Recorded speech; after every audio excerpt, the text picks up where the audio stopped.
As jy die Bybel vanmôre saam met my net, kan jy ook maak by Handelinge 4. Ek hoop julle is reg vir baie lees vandag. Want ons gaan van vers 8 tot vers 31 lees vanmôre. Maar as jy blaar oop het, dan kan jy eers jou boekwerkie daar insit, of jy kan net so oop hou voor jou skoot.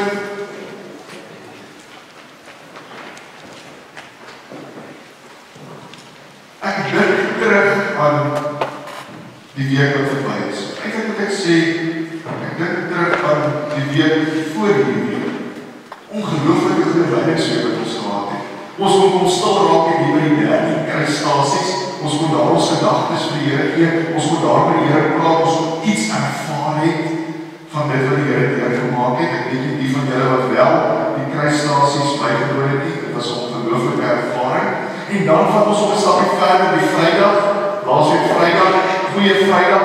Daar het ons net weer die versekering gekry, ons het net weer gehoor dat ons is werklik vry as gevolg van dit wat Jesus Christus vir ons in die kruis gedoen het. Toe kom Sondagoggend en ons sit hier buitekant en dis misdag en wat sê ons van mekaar? Die graf is leeg. Jesus het opgestaan en hy leef. 'n Ongelooflike week wat ons die vorige week beleef het. Ongelooflike week net om te kon stil raak. Maar toe kom Dinsdag en toe is alles weer terug na normaal toe. Die gerondharte van die kinders, van die een kind, van na die volgende plek toe, die sport, die werk, noem al daai goed. En ek is seker, ons het oomblikke geval waar ons stil geraak het en in daai tyd vir die Here ook gevra het om met ons te wees. In die groot lydingsweek het ons die tye gegee waar ons geleentheid gebied het waar jy ons stil raak en die Here praat. En ek is seker baie van julle wat vanmôre hierso sit, het jou probleme, jou bekommernisse en selfs jou sondes vir Jesus gegee. Maar die vraag wat ek nou wil vra, wat nou? Gaan hierdie bekommernisse, gaan hierdie beloftes wat jy gemaak het, gaan dit hou? Of eerder moet ek vra, aan wie gaan jy vashou vanmôre? Aan wie of in wie aan wat gaan jy vashou? Waarom gaan jy vashou? Nou dat alles weer terug is na normaal. En ek soek nie vanmôre 'n Sondagskool antwoord nie. Ek soek die waarheid. In wie of in wat stel jy jou vertroue? Kom ons begin so. Hoeveel van ons wat vanmôre hierso sit, kan 'n hand opsteek en sê, ek stel my vertroue in die Here? Nee. Ek dink nie dit is die algemene ding wat ons gaan sê.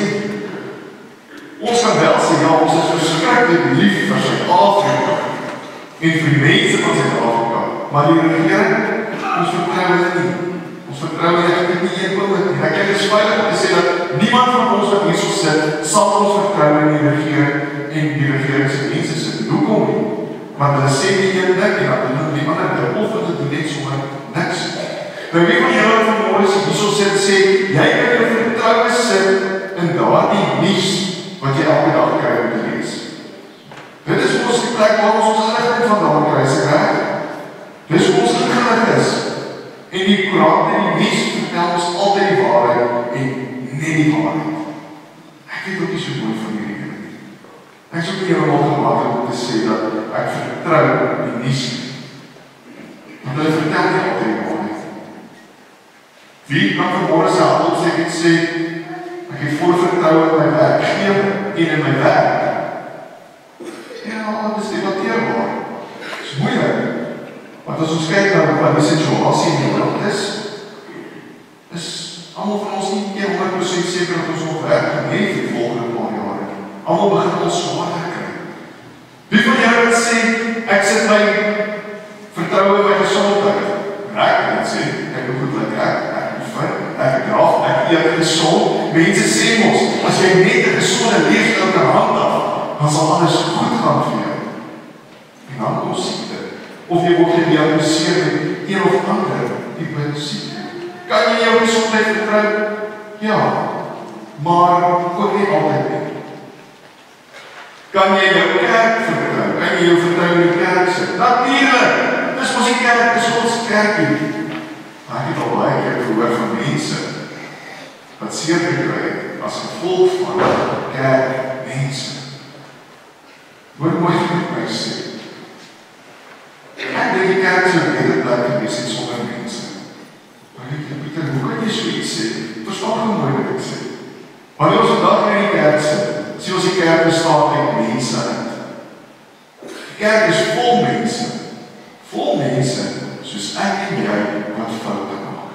Vol mense soos ek en jy wat mekaar seer maak. So hier is die punt wat ek vanmôre wil maak. En dit waarom ons vertroue sit. Al die goed hier buitekant. Dit gaan ons teleerstel, maar niks gaan jou so teleerstel soos jyself.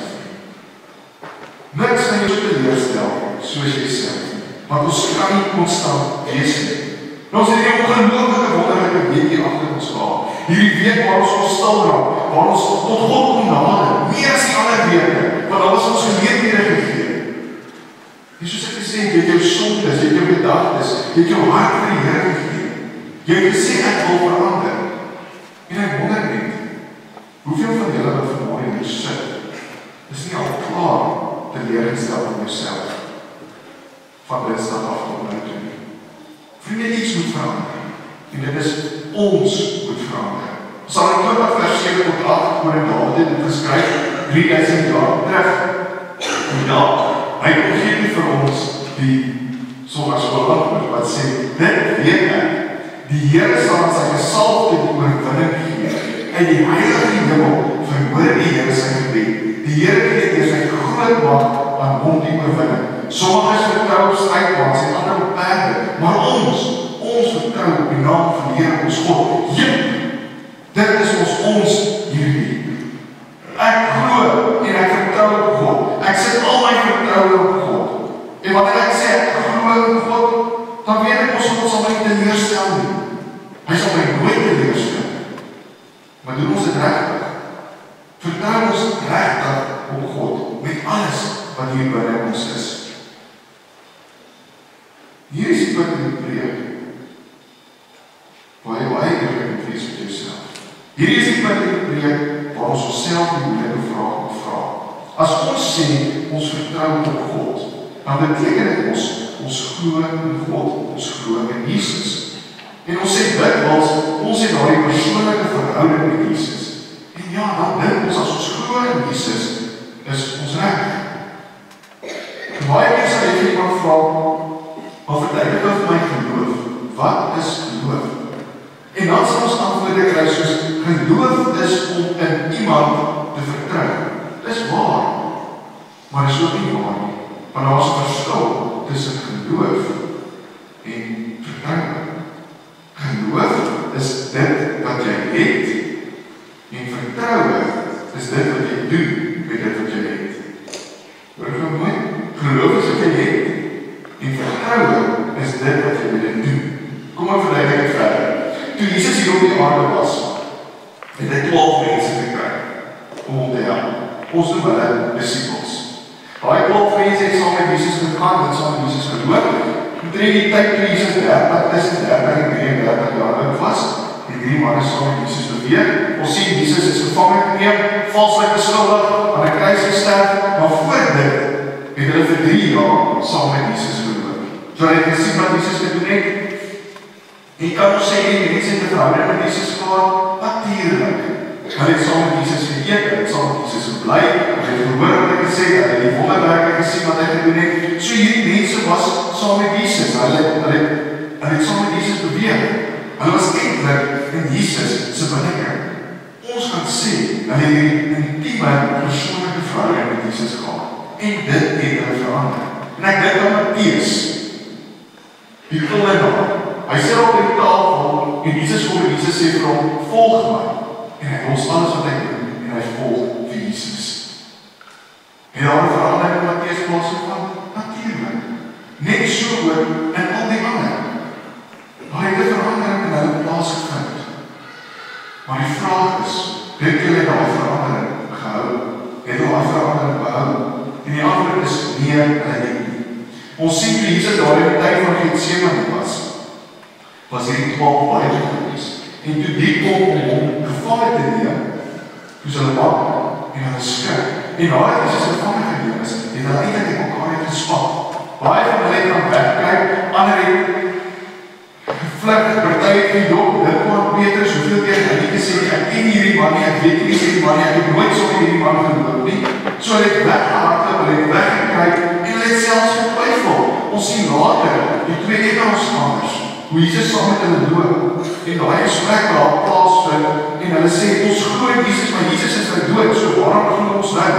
En Jesus sê nie vir hulle eintlik, maar hier is ek leef, ek het in die dood opgestaan, al hierdie goed moes gebeur het. Waar was die disciples gewees? Nadat Jesus gekruisig is? Nou hier is so 3 weke terug, waar Jesus hulle gekry nadat hy in die dood het opgestaan het? Wie is op die vis te val? Hulle het teruggegaan na hulle normale manier toe. Hulle het teruggegaan na die volk. Is hulle verander? Ja, hulle het verandering ervaar. Maar die verandering het nie gehou nie. Hulle geloof het nie in vertroue verander. Geloof is wat jy het, en vertroue is dit wat jy met daardie geloof gaan doen. Hierdie disciples was 3 jaar saam met Jesus gewees. 3 jaar het hulle saam met hom geloop, gesien wat hy gedoen, beleef wat hy beleef het.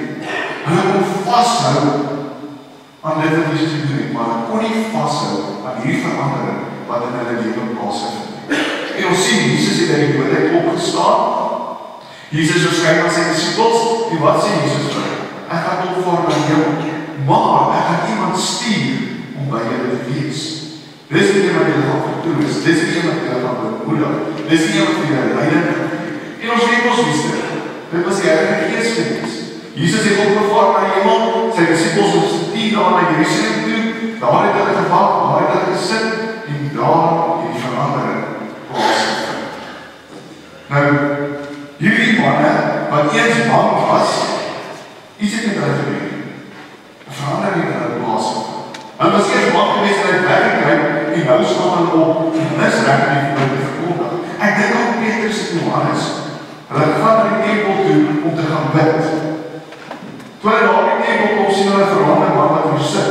Die man kan nie eers in die oog kyk nie, maar die man weet op, en hy vra vir hulle, het jy nie vir my geld nie? En Petrus sê vir die man, kyk vir my. En die man kyk op, en Petrus sê vir hom, silwer en goud het ek nie, maar dit wat ek het, gee ek vir jou. In die naam van Jesus Christus, staan op en loop. En die man het dadelik opgespring, en hy het gehuppel, en hy het geloop, en hy kon loop. Hy kon nie loop nie vir amper 40 jaar nie, en nou kan hy loop. En almal wonder wat hier aan die gang is. Almal sien wat hier gebeur. Petrus gebruik die geleentheid, en hy verkondig die evangelie. En hy preek, en hy vertel vir almal van Jesus. Die Joodse raad, die Joodse leiders, hulle hoor dit. Hulle bring hulle laat hulle vang. En nou sien ons hierdie mense wat bang was, hierdie mense wat weggekruip het, hulle is nou in die hof. Kom ons lees Handelinge 4 vanaf vers 8. Jy moet mooi luister. Toe, hulle is nou in die hof, toe het Petrus vol van die Heilige Gees vir hulle gesê, raadslede van die volk en familiehoofde, julle verhoor ons gedag oor 'n weldaad aan 'n siek man en oor hoe hy gesond gemaak is. Julle almal en die hele volk Israel moet weet dat dit in die naam van Jesus Christus van Nasaret is, dat hy gesond voor julle staan. Die Jesus wie julle gekruisig het, maar wat God en die dood opgewek. Hy is die klip wat deur julle die bouers afgekeer is. Juist hy het die belangrikste klip in die gebou geword. Hy bring die verlossing en niemand anders nie. Daar is geen ander naam op hierdie aarde aan die mense gegee waardeur God wil dat ons verlos word. Die Joodse raad was verbaas oor Petrus en Johannes sy vrymoedigheid sien, maar die raad het geweet, dit is waar ongeleerde en eenvoudige mense, die raadslede het hulle ook erken as volgelinge van Jesus. Wat sien jy hier? Die een wat weggekruip het, die een wat gesê, ek ken hom nie, ek weet nie wie hy is nie, wat noem hy hom? Hy sê, dis eerste manier om my Heer te kom, is deur Jesus, die een wat julle gekruisig het, die een wat julle weggekeer het, die klip wat julle gesê nie reg was nie. Vers 14. En toe hulle nog hoor op die gesonde man by die apostels sien staan, kon hulle niks in hulle indruk nie. Die raadslede het hulle toe beveel om in die raadsaal te verlaat en hierdie saak met mekaar bespreek. Wat gaan ons met hierdie mense maak, het hulle gevra? Dit is 'n onmiskenbare wonder die hulle plaasgevind het, is vir al die inwoners van Israel, van Jerusalem, duidelik. Ons kan dit nie opgee nie, maar om te voorkom dat hierdie ding nog verder oor die volk versprei, moet ons hulle die dreigemente verbied om weer in die naam van Jesus met iemand te praat. Daarby die apostels weer laat inkom en hulle beveel om glad nie verder in die naam van Jesus iets te verkondig of te leer nie. Maar Petrus en Johannes het vir hulle gesê, julle moet maar self besluit wat vir God reg is, om aan julle gehoorsaam te wees of aan God. Wat ons betref, dit is onmoontlik om nie te praat oor wat ons gesien en gehoor het.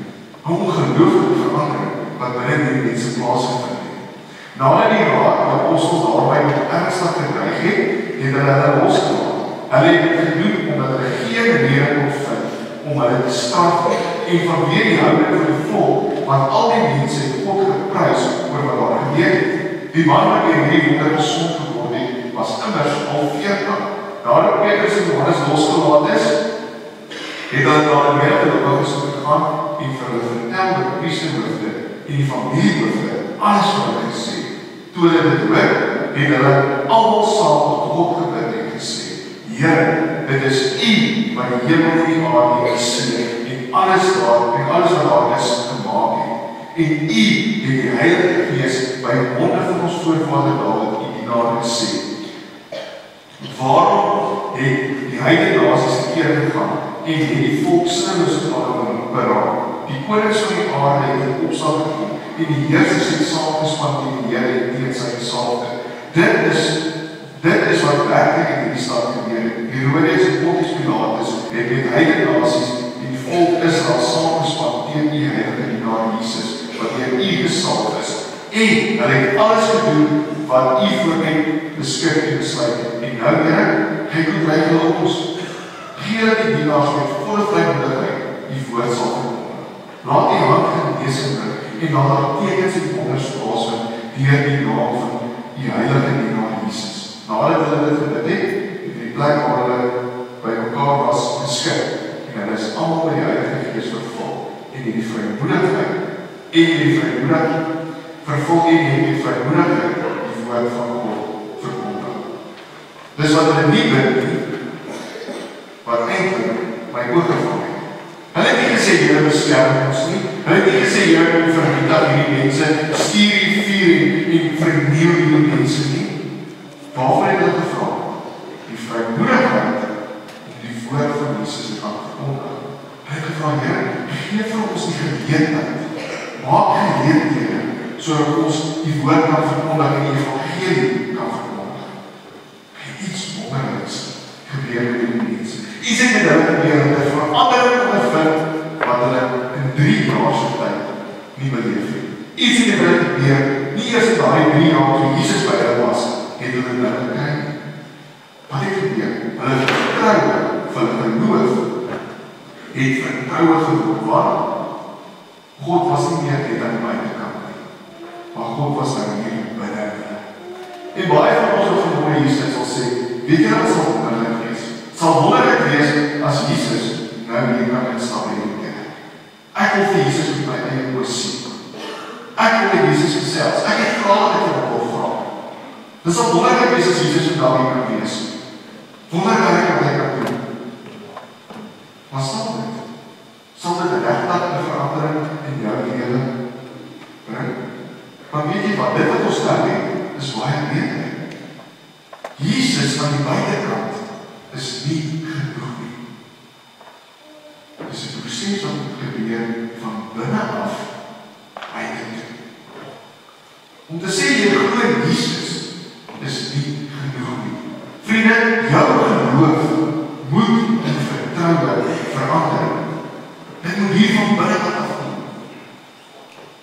En Jesus weet dit. En dis juist hoekom hy die Heilige Gees gestuur het. Ons kan net die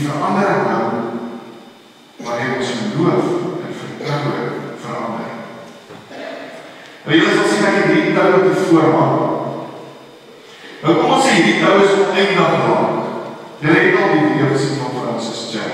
Hy gebruik 'n bietjie baie beter tou as wat ek gebruik. Nee. Maar, kom ons sê, hierdie tou is oneindig lank.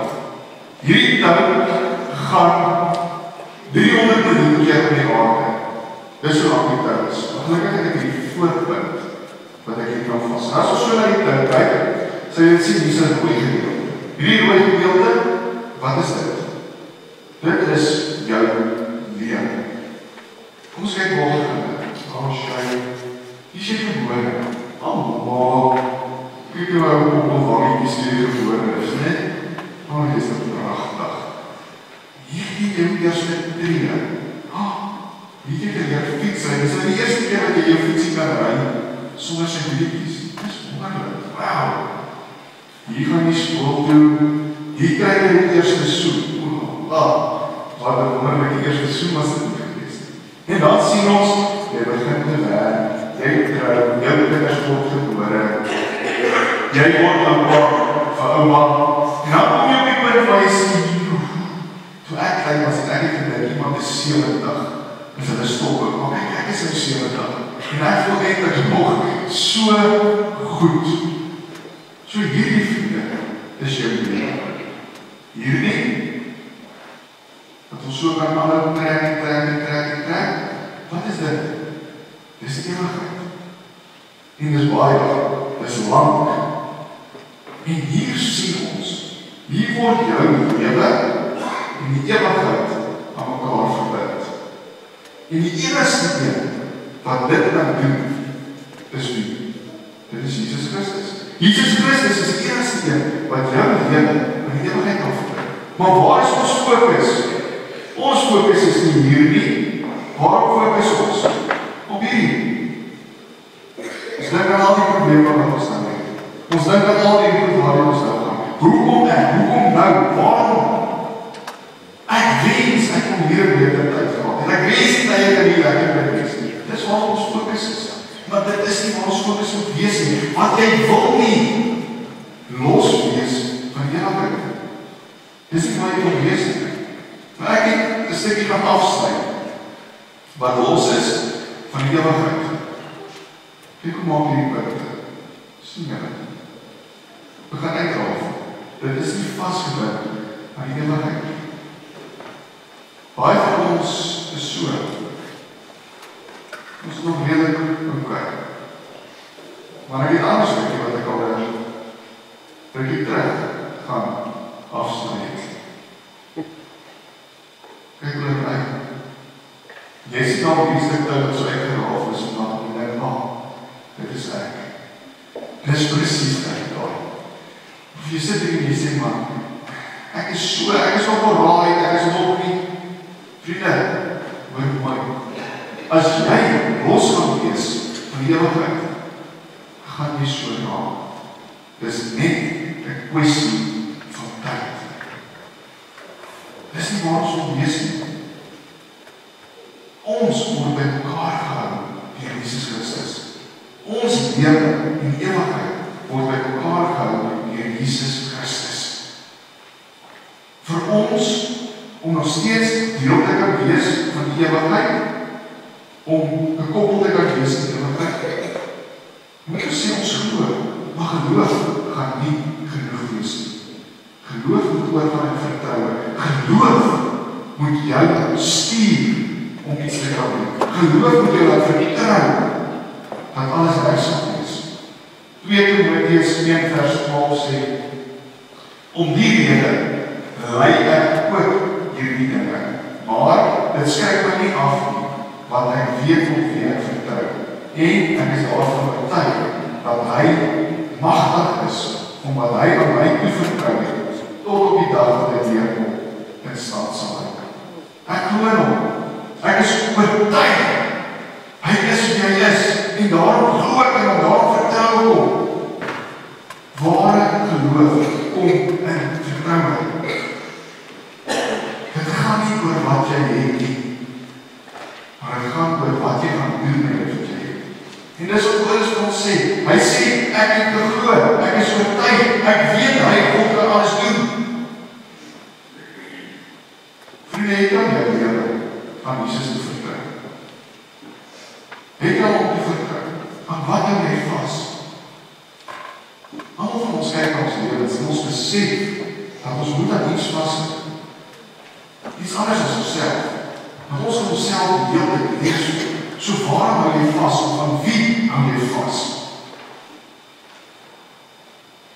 So wat ons moet doen is nie net om te sê ek glo nie. Ja, dit kan verander en bring in jou lewe. Maar dit is nie volhoubaar nie.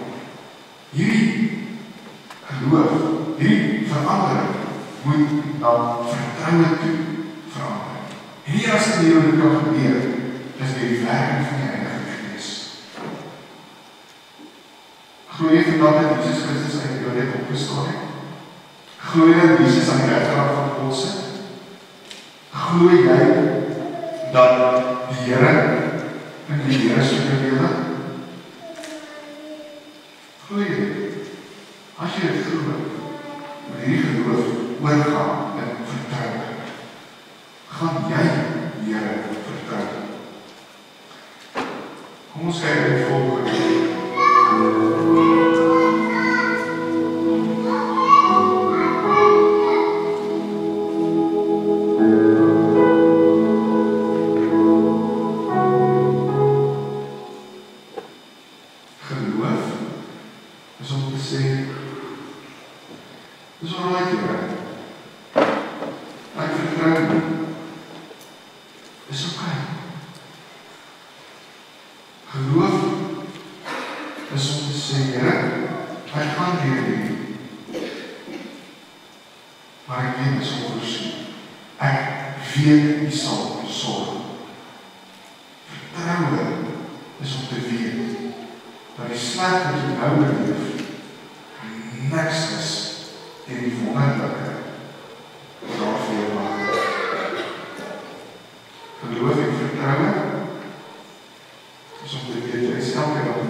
Ek glo in God die Vader, die Almagtige, die Skepper van die hemel en die aarde, en in Jesus Christus sy enige gebore Seun, ons Heer, wat ontvang is van die Heilige Gees, gebore is uit die Maagd Maria, wat gelei onder Pontius Pilatus, gekruisig is, gesterf en begrawe is, en ter helle neergedaal het, wat op die derde dag weer opgestaan het uit die dode, wat opgevaar het aan die hemel, sit aan die regterkant van God, die Almagtige Vader, van waar hy sal kom op die oordeel, die wat lewe en die wat reeds gesterf het.